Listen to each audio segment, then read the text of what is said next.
Corona మహమ్మారిపై పోరాడేందుకు దేశీయ pharma company Bharat Biotech అభివృద్ధి చేసిన కోవాక్సిన్ టీకాకు ప్రపంచ ఆరోగ్య సంస్థ WHO అనుమతి లభించింది. కోవాక్సిన్ టీకా అత్యవసర వినియోగానికి WHO పచ్చజెండా ఊపింది. 18 ఏళ్లు పైబడిన వారిలో కోవాక్సిన్ అత్యవసర వినియోగానికి అనుమతిస్తున్నట్లు ప్రపంచ ఆరోగ్య సంస్థ ఈ మేరకు ట్వీట్ చేసింది. కోవాక్సిన్ 2 డోసు తీసుకున్న 14 రోజుల తర్వాత కరోనాపై 78% ప్రభావవంతంగా పనిచేస్తుందని తేలినట్లు WHO పేర్కొంది. సులభంగా నిల్వ చేసేందుకు వీలవుతున్న నేపథ్యంలో కోవాక్సిన్ టీకా అల్ప మధ్య ఆదాయ దేశాలకు ఎంతగానో ఉపయోగపడుతుందని ట్విట్టర్లో వెల్లడించింది.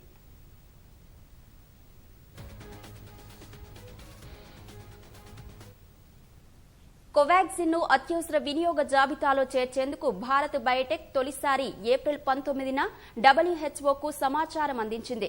దీనిపై పలుమార్లు నిపుణుల కమిటీ భేటీ అయి కోవాక్సిన్ టీకా క్లినికల్ ట్రయల్స్ డేటా, భద్రత, సామర్థ్యం, రోగ నిరోధక తదితర అంశాలపై సమీక్షించింది. కోవాక్సిన్ టీకాకు ఎమర్జెన్సీ యూజ్ లిస్టింగ్ హోదా ఇచ్చే విషయంలో తుది నిర్ణయం తీసుకునేందుకు అదనపు సమాచారం ఇవ్వాల్సిందిగా భారత్ బయోటెక్ ను అక్టోబర్ 26వ తేదీన టెక్నికల్ అడ్వైజరీ గ్రూప్ కోరింది. భారత్ బయోటెక్ సమర్పించిన సమాచారాన్ని విశ్లేషించిన మీదట కోవాక్సిన్ కు అత్యవసర వినియోగ అనుమతి ఇవ్వాలంటూ టెక్నికల్ అడ్వైజరీ గ్రూప్ WHOకు సిఫారసు చేసింది. ఈ సిఫారసులకు ప్రపంచ ఆరోగ్య సంస్థ పచ్చజెండా ఊపింది.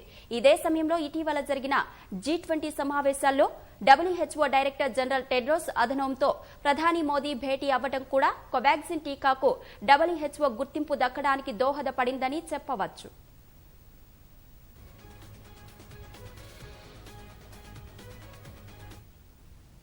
Pfizer, BioNTech, AstraZeneca, Johnson and Johnson, Moderna, Sinopharm టీకాలు ఇప్పటికే WHO అత్యవసర వినియోగ జాబితాలో ఉండగా వాటి సరసన కోవాక్సిన్ కూడా చేరింది. ఈ గుర్తింపు వల్ల కోవాక్సిన్ టీకాను ప్రపంచ దేశాలకు అందించే వీలు కలుగుతోంది. అలాగే ఈ టీకాను తీసుకున్న ఇక్కడి పౌరులు విదేశాలకు వెళ్లినప్పుడు ఎలాంటి ఆంక్షలు గాని, స్వీయ నిర్బంధంలో ఉండాల్సిన అవసరం గాని ఉండదు.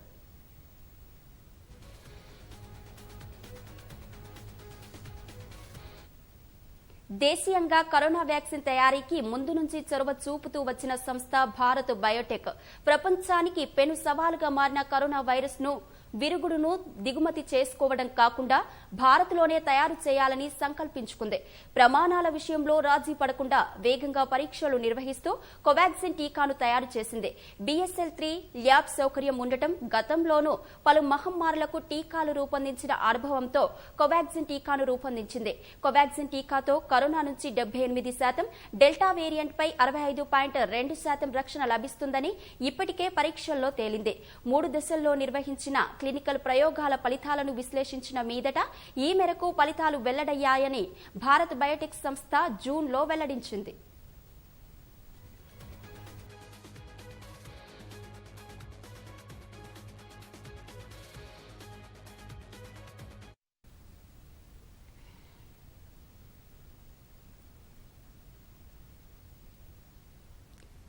దేశీయంగా కరోనా వ్యాక్సిన్లు తయారు చేస్తామని మొదటగా భరోసా ఇచ్చిన భారత్ బయోటెక్ సంస్థ ఆ మాట నిలబెట్టుకుంది. WHO అత్యవసర అనుమతిని కూడా సాధించింది. అభివృద్ధి చెందిన దేశాలతో సమానంగా కోవిడ్ టీకా ఆవిష్కరించి ప్రపంచ దేశాల సరసన నిలిచింది.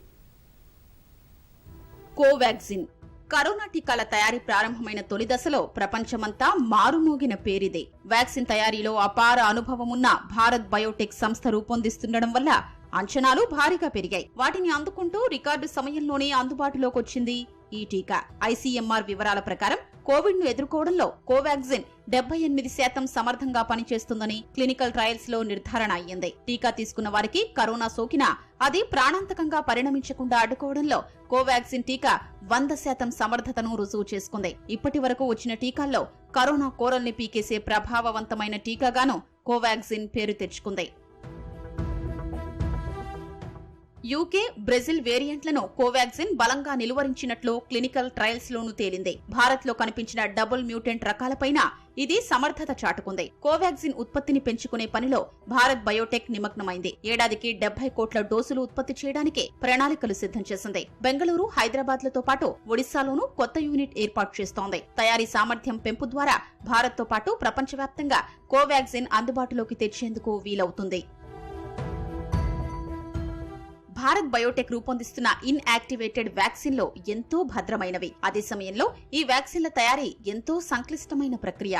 ఎంతో భద్రమైన BSL-3 సదుపాయాలు ఉండడం, టీకాల తయారీలో విశేషమైన అనుభవం ఉండడం వల్ల కోవాక్సిన్ టీకా తయారీని భారీగా పెంచే వీలు కలుగుతోంది. ఇన్యాక్టివేటెడ్ వైరల్ టీకాల తయారీలో అనుభవం ఉండడంతో పాటు బయోసేఫ్టీ కంటైన్మెంట్ సదుపాయాలు ఉన్న సంస్థలతో టీకా తయారీ ఒప్పందాలు కుదుర్చుకుంటామని గతంలోనే భారత్ బయోటెక్ వెల్లడించింది. ఇప్పటికే భారత్ బయోటెక్ హైదరాబాద్ కేంద్రంగా పనిచేస్తున్న ఇండియన్ ఇమ్యూనలాజికల్స్ లిమిటెడ్ IIL తో కోవాక్సిన్ టీకాలో వినియోగించే ముడి పదార్థాల తయారీ ఒప్పందం కుదుర్చుకుంది. భారీ స్థాయిలో ఇన్యాక్టివేటెడ్ వైరల్ టీకాలు తయారు చేసే సదుపాయాలు, సామర్థ్యం IIL కు ఉన్నాయి. కోవాక్సిన్ తీసుకున్న వారిలో మెమోరీ టీ సెల్ ప్రతిస్పందన సాధించడం కోసం అవసరమైన ఆల్గెల్ IMDG అనే అడ్జువంట్ ను దేశీయంగా సొంతంగా తయారు చేసి వినియోగిస్తున్నట్లు భారత్ బయోటెక్ వివరించింది. టీకా సామర్థ్యాన్ని పెంచే పదార్థాన్ని అడ్జువంట్ అని పేర్కొంటారు. దీన్ని దేశంలో అభివృద్ధి చేయడంతో పాటు వాణిజ్య స్థాయిలో తయారు చేసి వినియోగించడం ఇదే మొదటిసారి. WHO అత్యవసర అనుమతితో ప్రపంచవ్యాప్తంగా పలు దేశాలకు కోవాక్సిన్ టీకా అందుబాటులోకి రానుంది.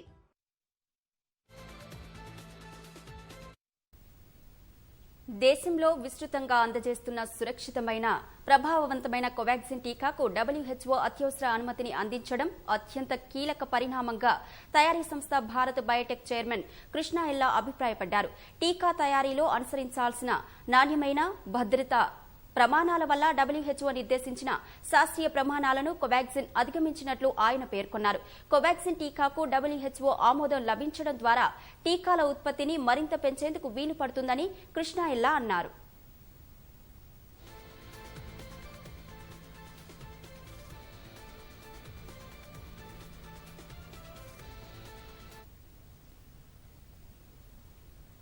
గోదావరి పరిధిలోని 6 ప్రాజెక్టుల DPRల విషయంలో కాలయాపన చేయకుండా వెంటనే కేంద్ర జలసంఘానికి పంపాలని నదీ యాజమాన్య బోర్డును తెలంగాణ ప్రభుత్వం కోరింది. ఈ మేరకు గోదావరి నదీ యాజమాన్య బోర్డుకు మరో లేఖ రాసింది. GRMB చైర్మన్ కు నీటిపారుదల శాఖ ENC మురళీధర్ మరో లేఖ రాశారు. అక్టోబర్ 26న రాసిన లేఖకు కొనసాగింపుగా DPRల అంశాన్ని ప్రస్తావించారు. చౌటుపల్లి, హనుమంతరెడ్డి, చిన్నకాళేశ్వరం, సీతారామ ఎత్తిపోతల పథకాలు, తుపాకులగూడెం, మోడికుంట వాగు ప్రాజెక్టులు కొత్తవి కావని స్పష్టం చేశారు. 2010లోనే అప్పటి ఉమ్మడి రాష్ట్ర ప్రభుత్వమే ప్రారంభించామని తెలిపారు.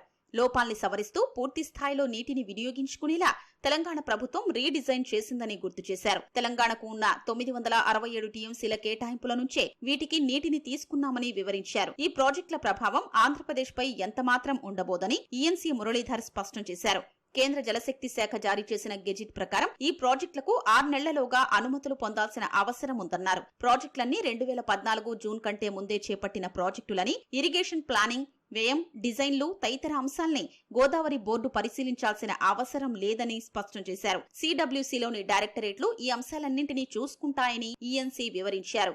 కొత్త ప్రాజెక్టు అయినప్పటికీ రాయలసీమ ఎత్తిపోతల DPR విషయంలో హైడ్రాలజీ, ఇరిగేషన్ ప్లానింగ్, నీటి లభ్యత, అంతర్రాష్ట్ర సమస్యలు వంటి వాటిని కేంద్ర జలసంఘానికి వదిలిపెడుతూ కృష్ణానది యాజమాన్య బోర్డు నిర్ణయం తీసుకున్న విషయాన్ని లేఖలో ప్రస్తావించారు. రాయలసీమ ఎత్తిపోతల DPR ను KRMB తెలంగాణకు కూడా ఇవ్వలేదని, అదే తరహాలో DPRలను గోదావరి బోర్డు ఆంధ్రప్రదేశ్ కు ఇవ్వాల్సిన అవసరం లేదని అన్నారు. విభజన చట్టం ప్రకారం పనిచేయాల్సిన కృష్ణా, గోదావరి బోర్డులో విభిన్న నిర్ణయాలు తీసుకుంటున్నాయని లేఖలో ENC ప్రస్తావించారు. కొనసాగుతున్న ప్రాజెక్టులకు సాంకేతిక అనుమతుల్ని కేంద్ర జలసంఘంలోని డైరెక్టరేట్లు, సాంకేతిక సలహా మండలి చూసుకుంటాయని, తెలంగాణ ప్రయోజనాలకు విరుద్ధంగా గోదావరి బోర్డు ఈ విషయంలో ప్రత్యేక విధానాన్ని అవలంబించాల్సిన అవసరం లేదని స్పష్టం చేశారు. తెలంగాణ ప్రభుత్వం సమర్పించిన 6 ప్రాజెక్టుల DPRలను కాలయాపన చేయకుండానే వెంటనే కేంద్ర జలసంఘానికి పంపాలని మరోమారు కోరారు. ప్రాజెక్టుల అనుమతుల ప్రక్రియ వేగవంతం చేస్తామని 2వ అపెక్స్ కౌన్సిల్ సమావేశంలో కేంద్ర జలశక్తి శాఖ మంత్రి హామీ ఇచ్చారని GRMBకి రాసిన లేఖలో ENC ప్రస్తావించారు.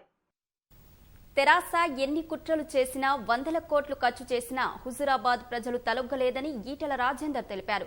తన గెలుపును తమ గెలుపుగా భావించి అందరూ దీపావళి పండుగ చేసుకున్నారని అన్నారు. ఇది కేసీఆర్ అహంకారంపై ప్రజలు సాధించిన విజయంగా అభివర్ణించారు. హుజూరాబాద్లో తనను ఓడించడానికి ప్రయత్నించిన మంత్రులు, ఎమ్మెల్యేల నియోజకవర్గాల్లో అభివృద్ధిపై భాజపా పోరాడుతుందని రాజేందర్ స్పష్టం చేశారు. పెన్షన్ తీసుకునే ముసలికి ఏం చెప్పింది సార్, మీరు ఓటు వేసేది మాకు తెలుస్తుంది, మీ ఫోటో మా దగ్గరికి వస్తుంది, మీ పెన్షన్ పోద్దని చెప్పింది. కుల సంఘాలకు పైసలు ఇచ్చిండ్రు, గుళ్ళకు పైసలు ఇచ్చిండ్రు, గుళ్ళకు జీవోలు ఇచ్చిండ్రు. ఇన్ని జీవోలు కాదు, ఇన్ని జీవోలు వాళ్ళ లెక్క ప్రకారంగా ఒక్క ఓటు కూడా నాకు పడద్దిగా. వాళ్ళు చివరికి ఎక్కడి దాకా వచ్చిరంటే ఈటల రాజేంద్ర తోటి ఒక్క మనిషి కూడా ఉండొద్దని చెప్పి ఏదో ప్రకటించుకున్నాడో లోపల ఇవాళ లాస్ట్కు తరిమిండ్రు. అంటే ఒక్క మాట చెప్పాలంటే అసలు నీచం, ఇంత చిల్లర నీచపు పద్ధతి వీళ్ళు ఈ హుజరాబాద్లో ఏదైతే నేర్పిండ్రో తప్పకుండా వీటిలోనే వాళ్ళు చిక్కుకొని మాడి మచైపోతారు. గుర్తుపెట్టుకో. హుజూరాబాద్ తో పాటు రాష్ట్ర వ్యాప్తంగా దళిత బంధు అమలు చేయాల్సిందేనని భాజపా రాష్ట్ర అధ్యక్షుడు బండి సంజయ్ డిమాండ్ చేశారు.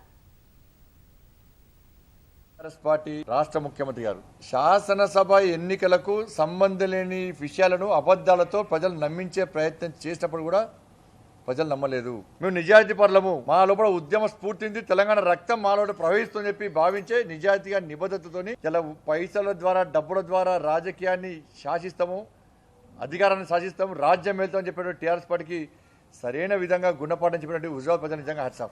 ఏం చేసినా కూడా ప్రజలు వాస్తవాలు గ్రహించారు కాబట్టి ఇంత మెజార్టీతో భారతీయ జనతా పార్టీ అభ్యర్థిగా పోటీ చేసిన ఈటల రాజేంద్ర గారు గెలవడం చాలా సంతోషం. నుంచి ఎట్టి బస్లో నువ్వు దళిత బంధు కార్యక్రమాన్ని పూర్తి స్థాయిలో అమలు చేయాలి. తెలంగాణ రాష్ట్ర వ్యాప్తంగా అమలు చేయాల్సిందే. ఏవైతే 17,000 మందికి పైగా అకౌంట్లో డబ్బులు ఇస్తావో ఆ డబ్బులను తిరిగి వారికి చెల్లించే విధంగా, వారికి వచ్చే విధంగా వెంటనే యుద్ధ ప్రాతిపదన చర్యలు తీసుకోవాల్సిందే.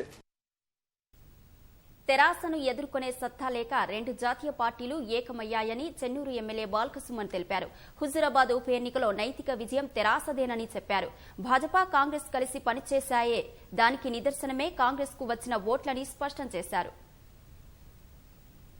2009లో కాంగ్రెస్ పార్టీకి 41,717 ఓట్లు వచ్చినాయి. 2014లో కాంగ్రెస్ పార్టీకి 38,278 ఓట్లు వచ్చినాయి. 2018లో కాంగ్రెస్ పార్టీకి 61,121 ఓట్లు వచ్చినాయి. కానీ ఇప్పుడు జరిగినటువంటి ఉప ఎన్నికల్లో కాంగ్రెస్ పార్టీకి 3,112 ఓట్లు వచ్చినాయి. సో దాన్ని బట్టే చాలా స్పష్టంగా అర్థమైపోతా ఉంది ఏంటంటే టీఆర్ఎస్ పార్టీని ఎదుర్కొనే సత్తా లేక భారతీయ జనతా పార్టీ, కాంగ్రెస్ పార్టీ రెండు కూడా కలిసిపోయి భారతీయ జనతా కాంగ్రెస్ పార్టీగా రూపాంతరం చెంది అక్కడ ఈటల రాజేందర్ గెలుపు కోసం పనిచేసినట్టుగా చాలా స్పష్టంగా అర్థమవుతా ఉంది. వీళ్ళు ఢిల్లీనేమో శత్రువులుగా వాళ్ళు వ్యవహారం చేస్తూ ఇక్కడికి వచ్చేసరికి రాష్ట్రంలో టీఆర్ఎస్ పార్టీని ఎదుర్కోవడానికి మిత్రులుగా మారిపోయి పనిచేయడం నిజంగా సిగ్గుచేటు. భారతీయ జనతా పార్టీ రాష్ట్ర అధ్యక్షుడు బండి సంజయ్ ట్రిపుల్ ఆర్ అని మాట్లాడితే మాకు మొదట్లో అర్థం కాలేదు. ట్రిపుల్ ఆర్ అంటే ఒక ఆర్ రాజా సింగ్, ఇంకొక ఆర్ రఘునందన్, ఇంకొక ఆర్ రేవంత్ రెడ్డి అని మాకు ఇప్పుడు అర్థమవుతుంది. సో కమలం పువ్వు ఆ కమలం కింద పడిపోకుండా చేతితో మంచిగా కాపాడినట్టుగా చాలా స్పష్టంగా హుజూరాబాద్ ఎన్నికల్లో అర్థమవుతా ఉంది. ఇప్పటికైనా కాంగ్రెస్ పార్టీలో ఉన్నటువంటి నాయకులు, కార్యకర్తలు ఆత్మవిమర్శ చేసుకోవాలి. హుజూరాబాద్ నియోజకవర్గానికి ఏం చేస్తావు చెప్పు రాజేంద్ర గారు. ఈ తరుణ్ చుగ్ గారు వచ్చి ఒక మేనిఫెస్టో రిలీజ్ చేసింది కదా నీ ఉప ఎన్నికల సందర్భంగా, దాన్ని ఎన్ని రోజుల్లో అమలు చెప్పి దానికి సంబంధించి మాట్లాడు. అంతేగాని వీళ్ళంతా చూస్తా వాళ్ళ సంగతి చెప్తా ఈ తాటాకు చప్పులకు ఇక్కడ బెదిరేటోడు ఎవరు లేడు. ఏమైనా లాస్ట్ కు టీఆర్ఎస్ ఉన్నప్పుడు మంత్రి ఉండే ఇలాంటిది